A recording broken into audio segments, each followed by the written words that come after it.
בדרמה ובקהילה העילאית אבקש מקלט עד להערה. באמצעות המצבורים של הקשבה לדרמה לא אשיג בודהיות כדי להועיל ליצורים הנודדים. בבודה, בדרמה ובקהילה העילאית אבקש מקלט עד להערה. באמצעות המצבורים של הקשבה לדרמה לא אשיג בודהיות כדי להועיל ליצורים הנודדים. בבודה, בדרמה ובקהילה העילאית אבקש מקלט עד להערה. באמצעות המצבורים של הקשבה לדרמה לא אשיג בודהיות כדי להועיל ליצורים הנודדים. הגשת מנדלה, עמוד 15. אדמה זו המשוחה בקטורת ועטורה פרחים, העדויה בהר מרו בארבע היבשות, בשמש ובירח. אעלה בדמיוני כעולם הבודה והגישה. לו כל היצורים הנודדים יהנו בעולם טהור זה. אידם גורו רטנה מנדלה כמיריית הימי.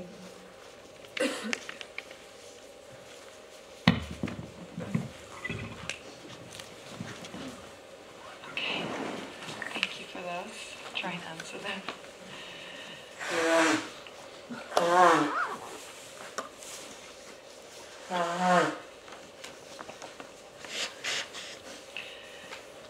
Okay, so for today, basically the most important part of the mind, we'll talk about that. So I hope I'll be able to finish. I'll try.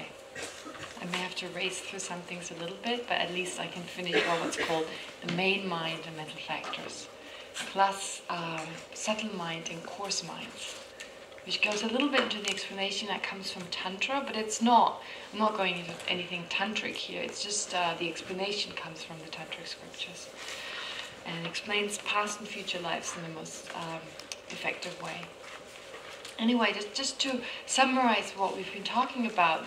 So you've learned about minds being correct or incorrect, wrong and correct consciousnesses. And of course, it's very helpful in a practical sense because understanding that there are those minds, we may check now. I mean, the way Venerable Rita also pointed it out, check the object of engagement. Yesterday during the debate, the meditation, check does the object of engagement actually exist or not.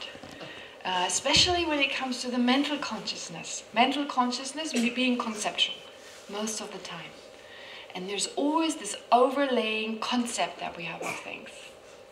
So we do perceive objects with our conceptual consciousness, no doubt. However, we have concepts of things, and they get mixed with the actual objects. And that's why Venerable Rita's meditation was so interesting yesterday about when we perceive a person. It's one person. So in the beginning, this person may be a stranger, someone we just don't care about. We've just met them. They're a total stranger to us. And then they either become a friend, so the perception of that person, it's actually, the same person in the sense, of course they change moment by moment, but they don't change that rapidly. But our perception of that person has changed. Now from a stranger, they're a friend. So does that have to do with our mind, or is there really like the person suddenly becomes beautiful, wonderful? And then they say something concerning myself. It just needs a sentence or two. And suddenly, they become very ugly, very negative. So we never really question this. It really seems to be coming from that person, from the person's side. But it's the overlay of the conceptual mind. The conceptual mind adding things all the time. And we're fooled by that. We're fooled by the generic image, by the concept. So here, generic image, concept, I think we can use the term the same way. So we have a concept of something, and then we stop seeing it for what it is. That's why there's so many meditations, so many simple meditations in Buddhism that just talk about see the things for what they are. Stop judging, labeling, and doing this and that with it. I mean, labeling is not a problem as such. The subtle kind of labeling that we engage in is not a problem. We need to do this. But there's coarser type of labeling. If you just label, all right, person, walking around, doing things. But then we add things, good, bad, beneficial, of course, independence on myself, non-beneficial, dependent on myself. And then all these overlays start. And it's become so bad, we're so used to it, we walk into a room and we basically go like, dislike, don't care. Like, dislike, don't care. Right? Sounds familiar? So quickly we're judging. And of course, because that's so unreliable, we talk to one person and don't care becomes like becomes non-like, dislike, and so on. So our life is totally controlled by those minds. They're just fantasies. We just make up these things about people for very superficial reasons. And so understanding the conceptual mind, how we create these concepts, and how we then believe those concepts to be real, to be true, nothing to do with our mind, we experience all sorts of problems. Because anything that is not in accordance with reality, well, eventually we'll knock against things. We'll stumble against stumbling blocks, right? Because it's just not there the way we perceive it. So, of course, one of the first steps is to understand this. So, me just talking to you is not enough. This needs to be something that you take with you and really train yourself in whatever you do, whenever you meet people. Of course, it happens naturally. Okay, like, dislike, don't care. Like, dislike, okay. It happens naturally, but then question it right away. And keep that question in mind. Always some part of your mind looking inwards. Oh, so what am I doing? What am I really doing here? In a very objective sense, without judging yourself. Oh, bad. Oh, really, really good. Right? What we do with other people, of course, we do with ourselves. But with this objective kind of mind. Well, whatever it is, what am I doing right now? With this curious kind of mind, looking inside. And try to understand these patterns that we have. And then slowly we can undo them and create a bit more space. We're not so driven by these concepts, by these ideas we have of things. So for me personally, that's why this was so helpful to learn about this. First it was like, oh my God, this is like, how could they make it that difficult? Well, they didn't make it difficult. It is difficult. It is very complicated. Our minds are very sophisticated. More sophisticated than our bodies. And therefore it's difficult, and looking at it, we won't see much in the very beginning. But it's like anything. You look at something, you look further and further, and you can understand it better every time. And that which seemed like just a mess of minds and mental states and emotions, slowly, oh, all right, I recognize that one. I have that every day. Whenever I meet this person, oh, I react in the same way. Oh, this is how it starts. This is the beginning. Oh, this is the main cause for it. Then it leads to this. All right, so where can I possibly break that chain, right, and react differently? So there's no other way. Seriously, it's not just I don't believe. According to the Buddhist explanation, the Buddhas and other great masters' explanations, there is no other way than learning to look inside. Otherwise, it's just academic up here, and it sounds good, and we're really good discussing things, and we sound very clever, and we can maybe write books, and people really admire us. But it's useless. It's just Tibetans would say, just from the mouth. So to really turn inwards and use every day, even an 8-hour job. You can do so many things at the same time. Even while I'm talking to you, I can think of what I'm going to do in the afternoon. I catch myself sometimes, like in Dharamsala. I'm talking to the students, I'm talking about mindfulness, and I catch myself thinking, I need to do laundry today, and then I need to put it up because the sun is out. I can actually do that while I speak to people. So it's like amazing what we can do all at one time. So even when you're working, you have a stressful job, you need to go to work, you have kids, so much you have to take care of. If you train yourself, there's so much you can do. You just can do so much practice. Practice in the sense of mindfulness while you're doing it. Right? So then, no excuses. Oh, I cannot do any dharma. I'm not a nun or a monk.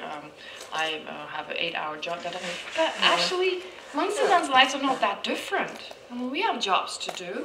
We're not up in the caves. Well, some people can do that, and that's very admirable. But I couldn't do that. I don't have that degree of renunciation. So I still want to interact. I want to do things. So I live a life with a routine. And there's no excuse. There's so much I can do at the same time. And sometimes I don't. I'm carried away. I do lots of other things. I just enjoy. But other times I get reminded of, well, why did I do this? Why did I learn? Why did I study this for so long? And then I really try. And sometimes I can't do more than 5 minutes, but that's better than before. Out of 24 hours, I could do 5 minutes. Right? Anyway, so I think we're all the same, and there's not much difference between monks and nuns. And I sometimes meet lay people, and I think, wow, they're so much better Buddhists than I am.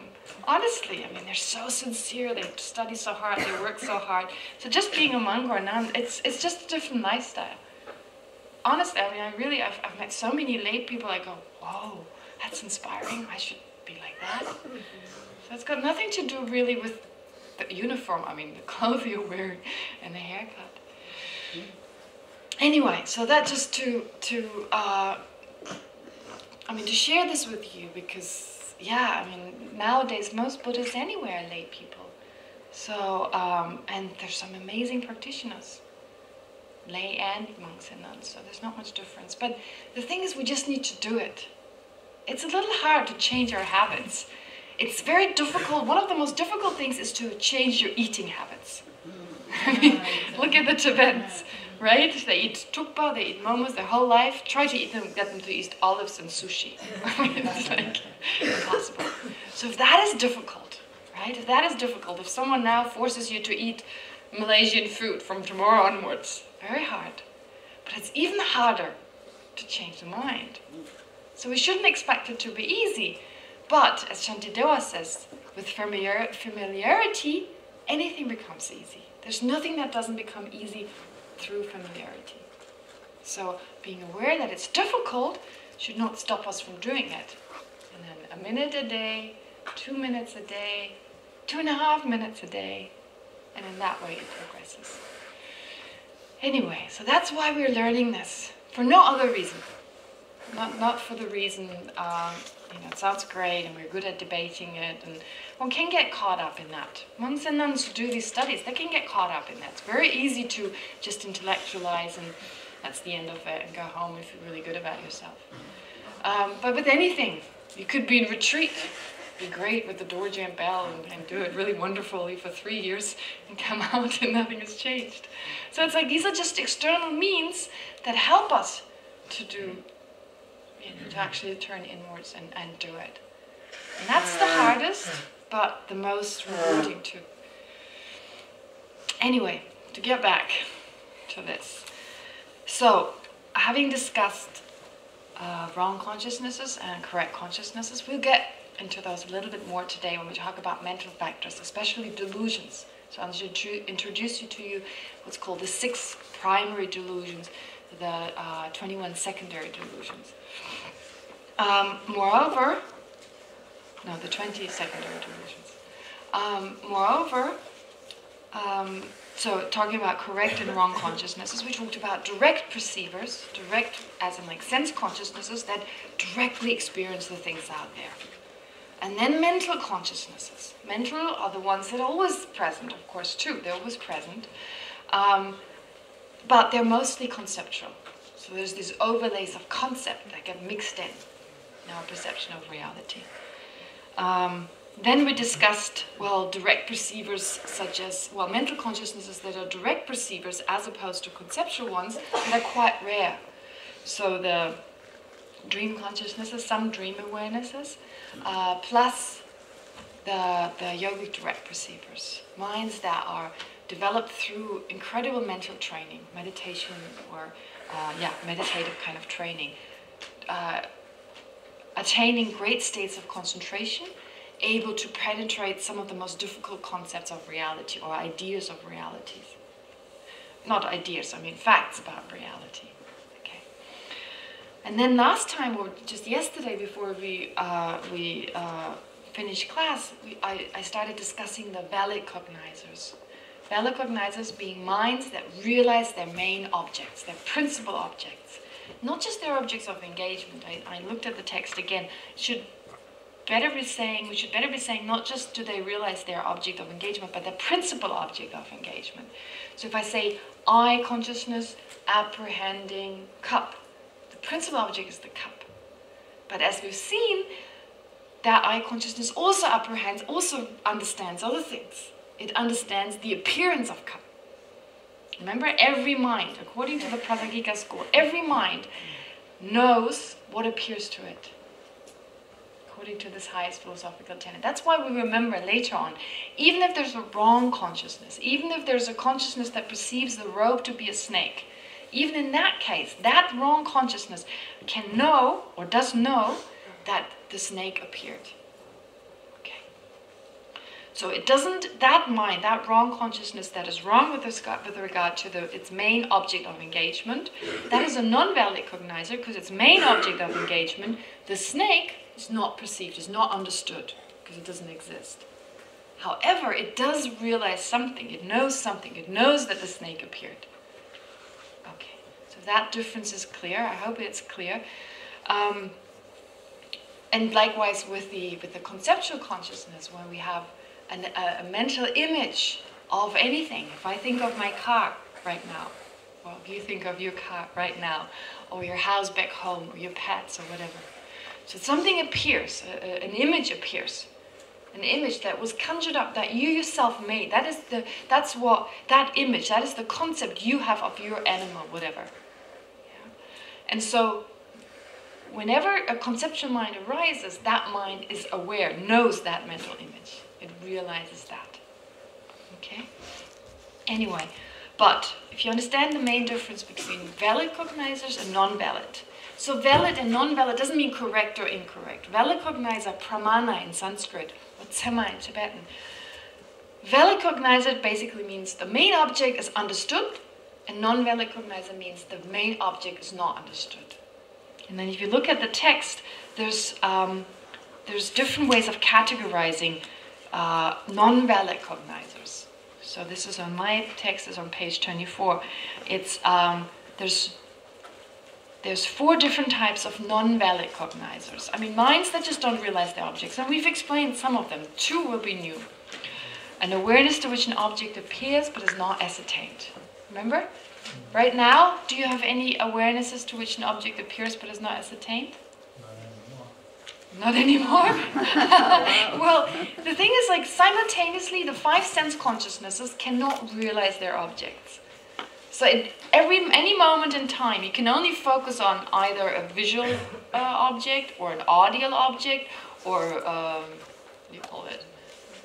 A smell object, a taste, or a bodily object. So at any time, at any one point in time, 4 of the sense consciousnesses must be awarenesses to which an object appears but is not ascertained, right? It may be very quick. The change is so quick that we can watch a movie, listen to it, eat a sandwich, have a massage, and smell the food, right? There's a sense we can do this simultaneously. We can do it in terms of a spread over time, but really simultaneously, in one moment we realize what is said in the movie. The next moment we realize what we see. The third moment we realize how pleasant the massage is. Then that the sandwich is delicious or not. So it doesn't happen at the same time. So we have a lot of awarenesses to which the object appears but is not ascertained. Okay, and we need those in meditation. We really don't want an eye consciousness that is not an awareness to which an object appears but is not ascertained. Because the moment our eye consciousness realizes its object, the conceptual consciousness sets in and goes, oh, there's a bit of stuff on the carpet. Oh, I like that carpet pattern. Maybe I should buy one like that for my living room, and so forth. Sounds familiar? Right? So the object of meditation, the conceptual consciousness, gets lost. So, these are non-valid cognizers. Awarenesses to which an object appears but is not ascertained. Then there are wrong consciousnesses. Of course, the object doesn't exist. The main object doesn't exist. So, can't be realized, can't be understood. The third one is a doubting consciousness. We haven't really talked about doubt.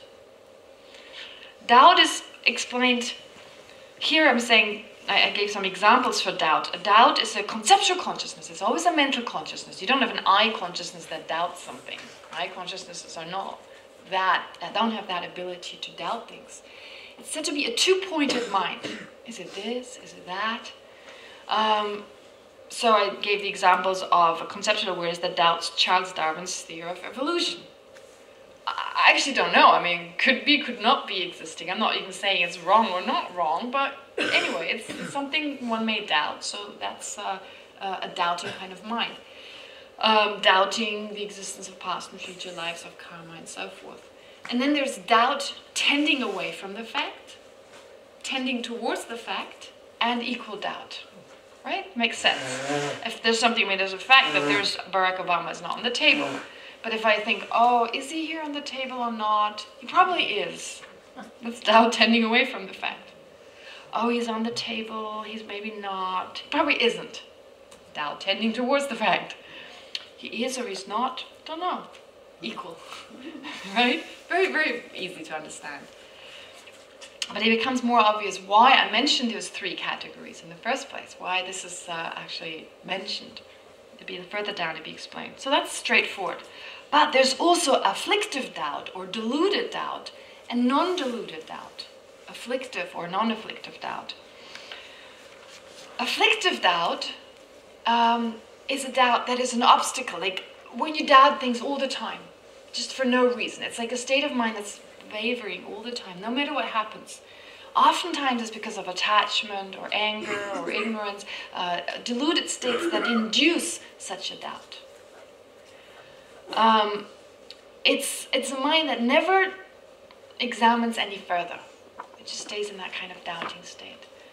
And it's said to be, it interferes with all of worldly activities and basically renders us unable to complete any job, because we're always like, oh, is that all right or not? We're totally undecided about things. And it's said to be one of the main reasons for starting one thing and stopping it again, especially in terms of Dharma practice. So like first one was very determined, one practices, one really tries to develop the mind, becomes more compassionate and kind and so forth. And then, does that really make sense? And without much of a reason, one starts doubting it. That can be a great obstacle. But then there's very healthy doubt. There's another type of doubt that's very healthy. It's the kind of doubt that questions all the time. I haven't really said this. I actually start all my classes with saying, whatever I say, investigate well. But I'm Israel. Why should I say that? Everyone does that anyway. It's part of your culture. This is why this is so rewarding for myself, because people don't take it. They really investigate it. So I don't even need to say it. But that is a healthy kind of doubt. Checking and analyzing. Is it true or not? Does that make sense? Right away doubting things. Don't take it for granted. That is very healthy, because the next step, this kind of doubt, these kind of questions are very good, because they inspire us, or they encourage us to look for answers, right? And investigate further. And it's said in the scriptures, and a lot of scriptures say that, merely doubting the existence, inherent existence, merely doubting it, shakes the basis of samsara, shakes our suffering existence. Can you imagine just doubting it? I mean, most people don't doubt it. They believe in it 100%. If I ask my uncle, not my dad, but my uncle, do you think phenomena exist inherently? Besides the fact he wouldn't know what I'm talking about. But if I were to explain him, he'd say, of course. You're out of your mind? Right? Anyway, my uncle's a good example. My uncle doesn't like the Dalai Lama. He smiles too much, he says. He doesn't trust him. He's not as serious as the Pope. There's something wrong with that. Never mind, that's just my uncle. But okay, anyway, so if I ask my uncle, he wouldn't even doubt it. So most people don't even doubt it. So merely doubting inherent existence, it's said to really shake the foundation of all our problems. So doubt is actually a good thing if we don't get stuck in that state. Okay. But that's, so that of all the invalid cognizers, that's one. But then there's another one that's called a correctly assuming consciousness.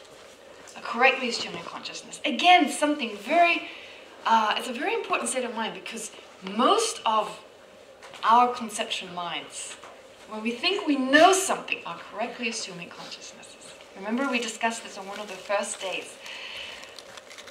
So many times we say, I know this, I know that. I know this, I know this, I know that. Everything we've learned, right? In school, we say, I know this. But strictly speaking, from a Buddhist perspective, we don't actually incontrovertibly know. We correctly assume. Okay? Like in school, I mean, we don't sit down and do all the experiments to prove the existence of atoms. I mean, we learn it in a textbook. We presented some reason, and then we move on. There's a lot of material to be covered. We can't incontrovertibly prove to someone that atoms exist, for example. So, as I said, we say very often, we say, I know this, I know. But actually, if we knew, okay, I give the example, and it's silly, but it's with coffee. I know so many times in India, I don't know, Indians are pretty obsessed with coffee. So like, many times I read the Indian newspaper, and there's not that much international news, but there's a lot about coffee's good for you, one day. And the next day it's like, no, it's really bad for you, right, for some other reason. And it keeps changing, good for you, bad for you. There's always some expert writing about it. Sometimes it's international experts, sometimes it's Indian experts. Anyway. So it's like one day I know coffee is good for me, and the next day I know it's not. Well, it's one of the two. It can't be both, good and bad, right? Or you could say, well, from this perspective it's good, from this but it's bad. Oh, right, that makes more sense. But it's this kind of, it's healthy, unhealthy. So I said I know. The one day I read it, if someone asks me, oh, is it good for you? I say, I know it's good for you, because it's said in the newspaper.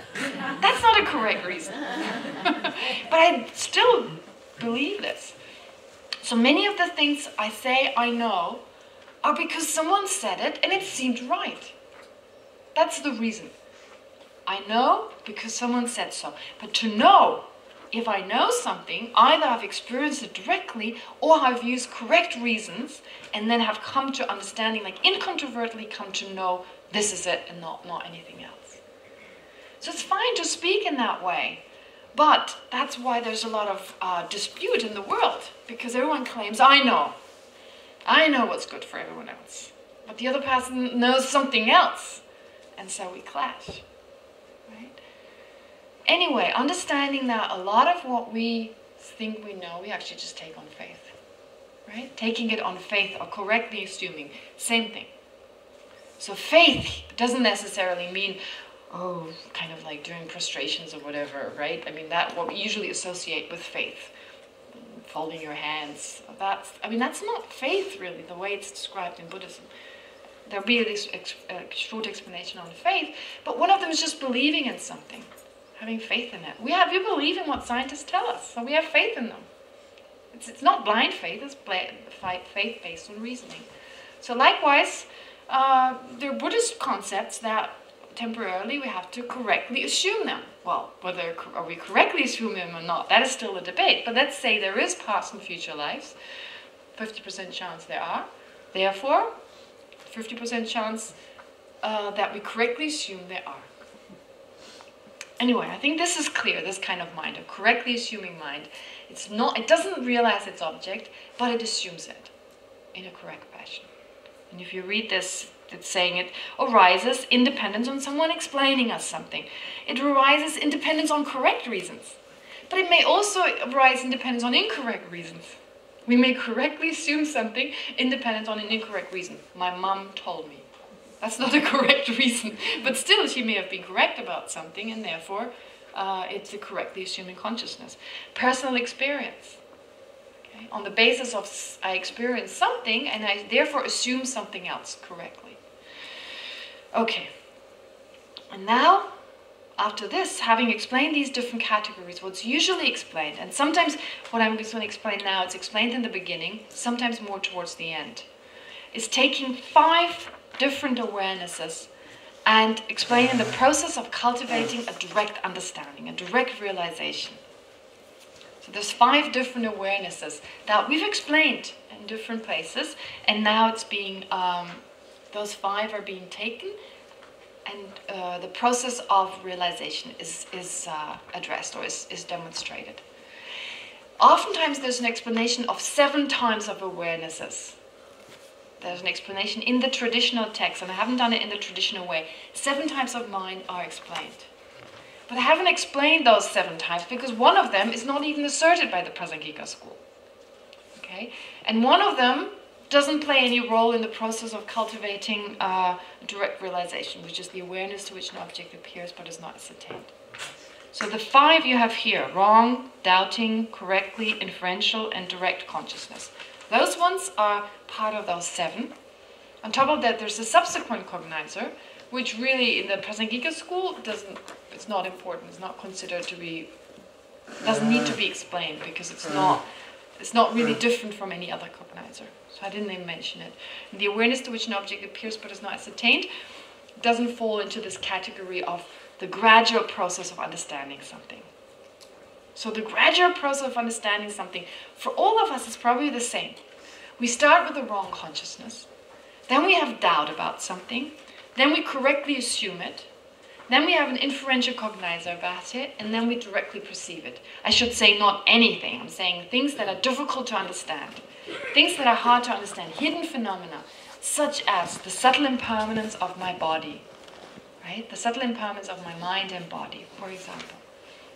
The fact that even my happy experiences that I have right now, they're in the nature of suffering, because eventually they change. If I don't change the object, whatever happiness I experience, it will inevitably change into suffering. I mean, hummus, for me, at this point, because I don't get it often, eating it is in the nature of suffering. Happiness. In the nature of happiness. But last year, I overate on hummus, you have no idea. And I had no idea that it makes you so I would eat so much and didn't have to eat for 3 days afterwards. So that feeling of happiness, when I first started, it changed into a feeling of suffering. So all my pleasurable experiences, if I don't change the object, inevitably they change into a feeling of suffering, of unhappiness, of displeasure. But it doesn't appear that way. Whatever I experience, it seems to be in the happy. I mean, to me, when I looked at this hummus, eating it I had a sense deep inside, this is happiness. Just want it. Make sure it's still some left over. Right? So this sense that I have, that this hummus or whatever it is in the nature of happiness, that's a misperception, because actually it's in the nature of suffering, because it has the potential to make me suffer. So this is difficult to understand. It's difficult to understand that even our happiness is very limited right now. And then, of course, inherent existence. So we all start off with a wrong perception about some of these facts that are not directly obvious to us. First, there's a wrong consciousness. So before we ever heard about Buddhism, we always had the sense that phenomena exist objectively, like my uncle. Sorry. Yeah, objectively. Just like my uncle. Everything exists objectively. It exists the way it appears to him. Right? That sense we had, to us personally. However phenomena, the way they appear, they exist that way. Especially on the subtle level. I'm not talking about mirror reflections and so forth. But on a subtle level, phenomena, we totally believe that the way phenomena appear, they exist. That's what we start off in. A wrong consciousness. And then, maybe we hear for the first time, oh, actually they don't exist that way. And it actually surprisingly makes sense. Possibly it makes sense to us. Oh, okay, never thought about it that way. However, there's something to it. But nah, probably not. Doubt tending away from the fact, right? And then, that doubt, through thinking about it, by thinking about it more and more, oh, maybe not, maybe, equal doubt. And then that equal doubt changes into doubt tending towards the fact, oh, maybe phenomena actually don't exist inherently. Interesting, but maybe they don't. And then we change into, it becomes a correctly assuming consciousness. No, they don't. They don't exist inherently. I've done all the investigation, I've been thinking about it for a long time. I think they don't. But that's still not sufficient, because we still haven't understood it incontrovertibly. Which means someone may still come along and tell us something else, and we may be swayed. But then we use reasoning. We use it in such an intense way, correct reasoning. Correct reasoning that establishes interdependence, the dependent arising, phenomena being merely labeled, and so forth. All the different reasonings that you find in the scriptures. And then eventually, through more meditation, you generate an inferential cognizer. But that is still said to be merely intellectual. Because it's our concept of that mixed with emptiness.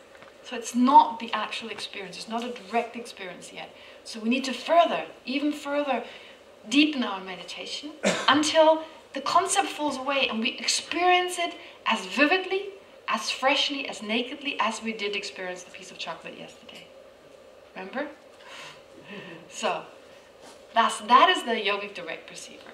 So phenomena, in order to really make a difference, we start out having the wrong consciousness, doubt, 3 types, tending away from the fact and so forth, correctly assuming, inferential, direct perception. So this is another way of presenting 5 of the different minds that we've already been talking about and explaining the process of gradually realizing something. So you see, we're looking at something that is so vast, the mind.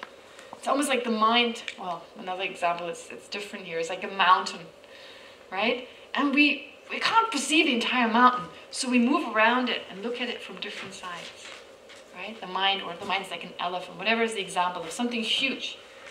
And so with these different explanations here, we're looking at it every time from a different angle. We just move around to get a better perspective. And so some of these things, they cross over. As you've seen, they come up again and again, like the category of sense consciousnesses, as opposed to mental consciousness. So some of the minds fall in there. So just different ways of categorizing, but every time they help us to get a slightly different perspective. All right. Anyway, so we've finished the first 4 categories. Wrong and correct consciousness, sense and mental, conceptual and non-conceptual, valid and non-valid. So from different perspectives, depending on the object, depending on the cause that leads to the consciousness, depending on whether the object is realized or not, how it is real, how it is understood, and so forth. We finished those first 4.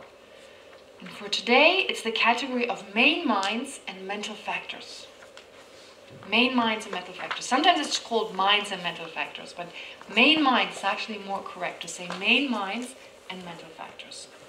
This is not easy to understand, this idea, because here we're not looking at different minds and compare them, we look at one awareness and then see that even one mind is extremely complicated. I mean, if you just think of one person, each and every person is very complicated. A person has so many different functions and abilities. So to just say person and leave it at that, very hard to understand a person really for who they are. I think the mind is a little bit like that, mind and mental functions. I've given you some examples, some analogies that explain the relationship between a main mind and the mental factors. These are given in the scriptures usually, but the example I like a lot, and that I haven't seen in the scriptures, but from my understanding, it seems to be working in the same way. Every mind has many, many different functions, and each function is called a mental factor. But you can't really separate them. And the analogy for that is each person, for example, Leora, one person has so many functions and abilities. So, I don't know, she has the ability of being a good cook. She has the ability of being a student. She has the ability of driving a car, of being a lawyer, and so forth. So she has all these different abilities. So they make her as a person. And they function at different times. Sometimes she's Leora the student. Sometimes she's Leora the cook. Leora the gardener. Leora the... They don't always happen at the same time. Some functions are always there. Right? Some functions are always present. Does that make sense? Right? So likewise, with every mind, there are certain functions that are sometimes there and sometimes not. Sometimes some functions are always there. For the mind to be a mind in the first place, certain functions have to always be present. You couldn't separate them. So you can't really separate them. They're one entity. Just as Leora the gardener, Leora the cook, and all, it's all one entity. You can't really separate them, but conceptually you could kind of take them apart to better understand Leora. So likewise, to better understand any type of mind, you could conceptually look at like the main mind, just the mind, generally perceiving its object, and then all the functions. So likewise, Leora, just the person Leora, performing the function of being a person, and then all her different, more specific functions. That is similar to a main mind and the mental factors. So, therefore, the category of main minds and mental factions is concerned with the functions and abilities of one awareness. As I said, there's nothing more complicated and sophisticated as the mind. There isn't anything. But it's so hard to understand because we're used to understanding visual objects. not non-physical objects. It's much harder. Anyway, it says in here, usually main minds are divided into 6 types. 6 types. It's again, the Tibetans love dividing. Well, Indians used to too, it comes from India. So, dividing, of course, there's always a division. So let's divide main mind. What is a main mind? A main mind is just the function, the awareness itself that understands generally its object. The general kind of entity of an object. So, a main mind that just perceives cup. Okay? It's just that general kind of function. That is, can be divided into 6 types. An eye consciousness, or I gave you the example here of an eye consciousness already, but an eye consciousness that perceives just generally a visual object. An ear consciousness that understands, that perceives just generally an audial object, right? A nose consciousness, all the way through to a mental consciousness. So there are 6 types of main minds. Mental factors can actually also be divided into 6 types. Right? Because there's mental factors, mental functions that are eye consciousnesses, that are ear consciousnesses, and so forth. But traditionally, they're not divided in that way, because that would be too easy. They're divided into 51 types. Why 51? Because, of course, each and every mind is so complicated and so forth. It has so many different functions. But somehow, it's 51 functions that are mentioned. 51 different functions. They don't all arise at the same time. Some of them do, and this will be explained. Some of them, one function is to be compassionate. That cannot arise at the same time as being angry. One mind cannot be angry with a person and feel compassion towards the person. That's impossible. Or feel love towards the person. Okay? It can slip very quickly, but that's not the same mind. All right, anyway. So, 51 different mental factors that are described. But you could also say 51 different types of, therefore, main minds, because they're affected by these. If I say Leora, just the person. Leora, just the person, that's like the main mind. It's very much affected by Leora, who's a good student, for example. It's not like there's just Leora and Leora, the good student. No, it's like they're one entity. Does that make sense? Okay. It's not a different mind. One mind. It's one mind, exactly. It's one entity which then has different functions. Okay? It's one person. It's not like Leora over here, Leora there. Leora the good student sits here, but Leora the cook's in the kitchen. That'd be great, but don't need so many volunteers. But anyway, so it's just like one. It's just one person having different functions, one mind having different functions. And people get a little confused about it because they're always discussed in such a separate way, as if there were different minds. Even the analogies given are always analogies of something totally different. So the analogy that is given here, one classic one, it's actually, I changed the analogy a little bit. It's actually said to be a king's court, a king and the many ministers. Well, being in the 21st centuries, I said a prime minister and the many ministers. So like a cabinet. So the idea is the king is like said to be the main person there, right? That's like the main mind. But the king is or the prime minister is a bit passive, just realizing the object, that's it. But then the ministers, that's like the different functions. They're very active. Some ministers are very greedy. Some ministers are very effective. Some are very kind. Some are very angry. And they all have an influence on the whole cabinet, of course. But each performs its specific function. Right? So that's like, here it seems like, well, here the ministers and the king are actually different entities. It's just an example. Right? It's just to exemplify or illustrate that one mind that has these different functions. Another example is that of a candle and the rays of the candle. Here you can't really separate them, the candle itself and the rays. It's just looking at it from different aspects. So the rays of the candle are like the mental factors, and they come from the candle itself, or the candle flame.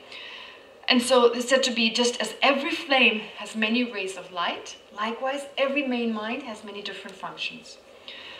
Just as the flame of the candle depends on its rays to illuminate its object, every main mind depends on the different functions to understand the object. And just as every mind perceives, what else? Oh, just as they all arise simultaneously, the rays and the flame of the rays arise simultaneously, every main mind has mental factors simultaneously. Right? Okay, it's another example. It's given in the scriptures. One more example is that of a hand. The main mind is like the basis, and then the fingers are like the functions. Like it's really like when my hand is able to do things, it's because of my fingers. The base is more passive. This is more active. So all different examples that help us a little to understand this. Okay? Yes. Asking that the fingers would be the mental factors. The fingers would be the mental factors. And it's interesting because there are 5 mental factors that always have to be there. So you have 5 fingers. So it's kind of nice coincidence that we always need 5 functions, 5 mental factors that are always there when you have a main mind. Okay? They're more active than just the mind perceiving something. So just think of the palm of the hand like being the main mind, just being Liara as a person. It's kind of more passive. It's not saying that there's like some passive and more active, but just being passive in the sense, just being Liara. That's like the main mind. And then she has all these functions. Okay? She has all these functions that she performs. Okay. And then what is described to understand, so even though in the examples they have been explained as if they were almost separate, then what the text usually give is an explanation that they are, to show us that they're really not a different entity, they show us that they're similar by way of 5 qualities. There are 5 similarities. 5 similarities that main minds and their mental functions their mental functions share, or their mental factors share. 5 different similarities that they all have in common. And therefore we say they're concomitant. They're associated. Okay? It's kind of weird. It's almost like when you say that, again we get the impression they're totally separate. They're associated, like business associates or something. Right? But it's the reason we're doing this, the reason the scriptures do this, is that we don't think they're just one mash. Right? So be able to differentiate what the mind can do. To understand the mind better, we need to conceptually take out the different functions and understand each and every one individually. Right? So we do this just to get a better understanding, but eventually you come to understand, well, you can't really separate them. It's just to understand a person better, to understand, I mean, what do we do when we study the body? Right? I mean, you have like a body, like a plastic body in some of the universities. You can take out the heart, look at the heart, as if it was like a different entity. Right? Separate from everything else. But actually it all functions very well together. So likewise, we're doing this to just understand this. So these are the 5 similarities. There are 5 similarities that are given. That any main mind, let me give you an example. I haven't explained the different mental factors yet, but I tell you 1 or 2 because then it makes more sense. Every time there's a main mind, so let's say my eye consciousness perceiving this cup.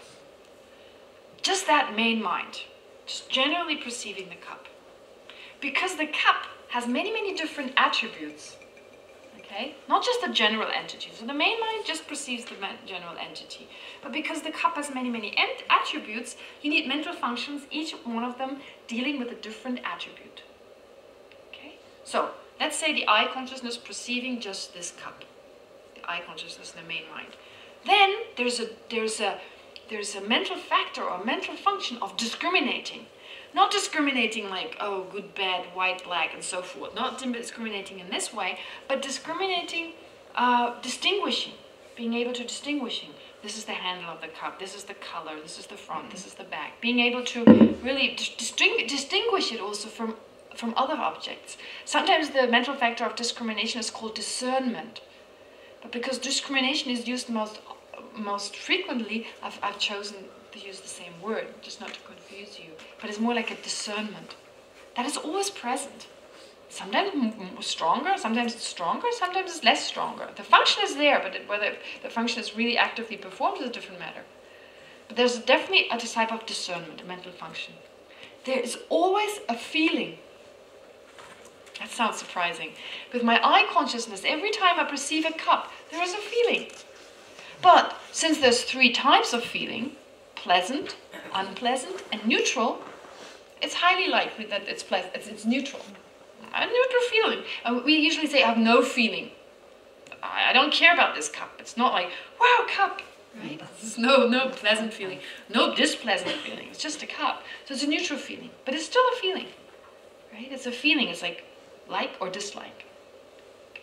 So anyway, having introduced at least two mental functions that are always present, then if we look at the similarities here, the similarity of basis. So if I have like a main mind, then the cause, here basis refers to the cause. What is the cause of my eye consciousness perceiving the cup? Well, one of the causes, the basis, is the empowering condition. Remember? The eye, the optical nerve, the brain, the eye sense power. So the eye consciousness, the main mind that perceives the cup, has the same empowering condition than the mental function of discernment, for example, that comes along with it, that perceives the cup. Right?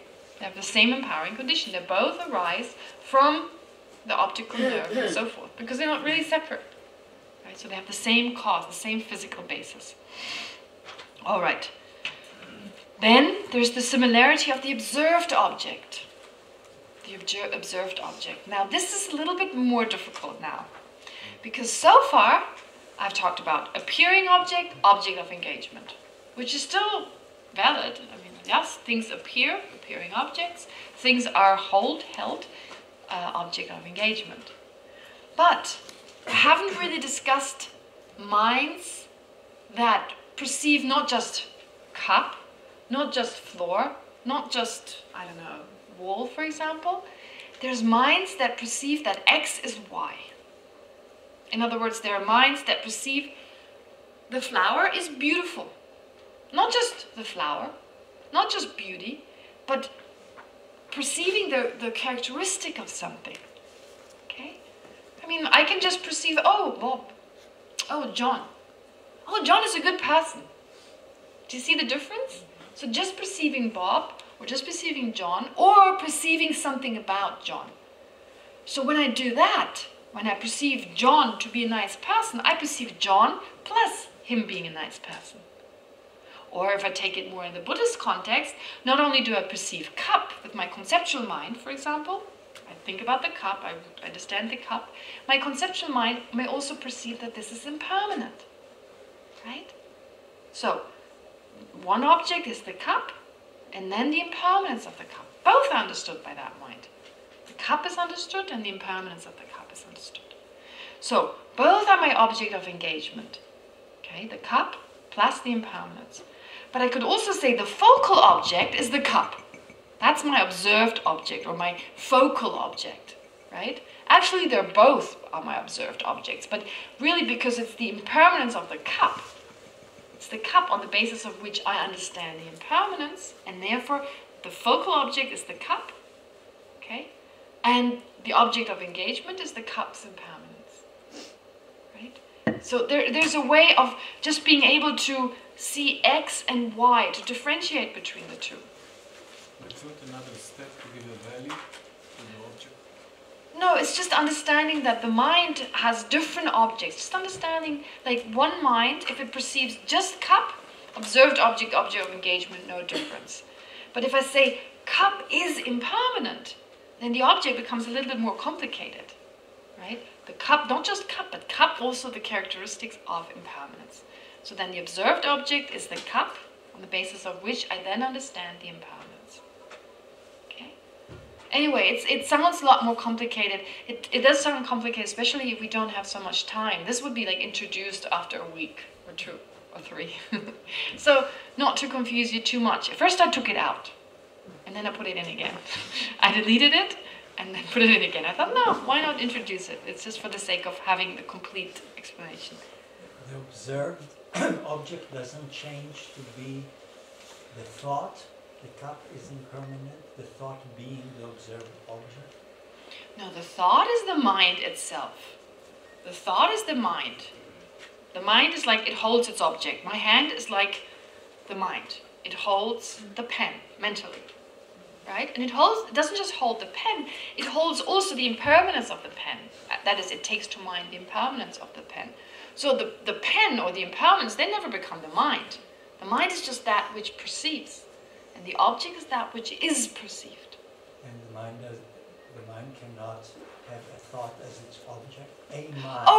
Oh, yeah. The mind could think about itself, right? I mean, that I can't do physically, like mind holding its own, right? Or the mind could think about another mind. Or another thought. Or another thought, absolutely. So Well, another thought is also a mind. Yeah. Yeah, another thought, which is a mind. Yeah. I mean, what did we do during the meditation that Venerable Rita introduced yesterday? The mind, the conceptual mind, apprehends the ear consciousness, right? It apprehends the ear consciousness, it apprehends what the ear consciousness apprehends, basically. It's aware of the ear consciousness, or the sound, okay? So, when we aware, introspection is an example.